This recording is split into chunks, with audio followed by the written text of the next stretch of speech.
അവരെയൊക്കെ ഉന്മൂലനം ചെയ്ത് മഹിഷാസുര മർദ്ദിനിയായിട്ട് മഹിഷാസുരനെ വരെ വധിച്ചുകൊണ്ട് അങ്ങനെയുള്ള അസുരന്മാരെ വധിക്കുന്ന ചരിത്രങ്ങൾ മുഴുവൻ പറഞ്ഞു കൊടുക്കുകയാണ്. ഇങ്ങനെ അസുരന്മാരൊക്കെ നിഗ്രഹിക്കുന്നത് എന്തിനാണ്?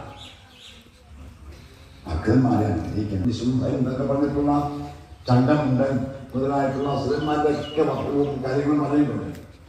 ഈ ആസുരീയമായ ദുഷ്ടല്ല. എന്നാൽ ദേവിയെ ആശ്രയിച്ചു കഴിഞ്ഞാൽ എത്ര ദുഷ്ടനെയും ദേവി ചേർത്ത് പിടിക്കും. എങ്ങനെ? ഉള്ളിലുള്ള ദുഷ്ടനെ മുഴുവൻ ഇല്ലാണ്ടാക്കും. അപ്പം ആ ദുഷ്ടനെ ഇല്ലാണ്ടാക്കുമ്പോൾ ചിലപ്പോൾ സങ്കടം വരും, ചിലപ്പോൾ വേദന വരും, സങ്കടം വരും. പക്ഷെ അതൊക്കെ ഈ ദുഷ്ടനെ ഇല്ലാണ്ടാക്കാനുള്ള ദേവിയുടെ അനുഗ്രഹമാണെന്ന് വിചാരിച്ചു നോക്കൂ. എല്ലാം തന്നെ ദേവിയുടെ അനുഗ്രഹമാണ്. നമ്മളെ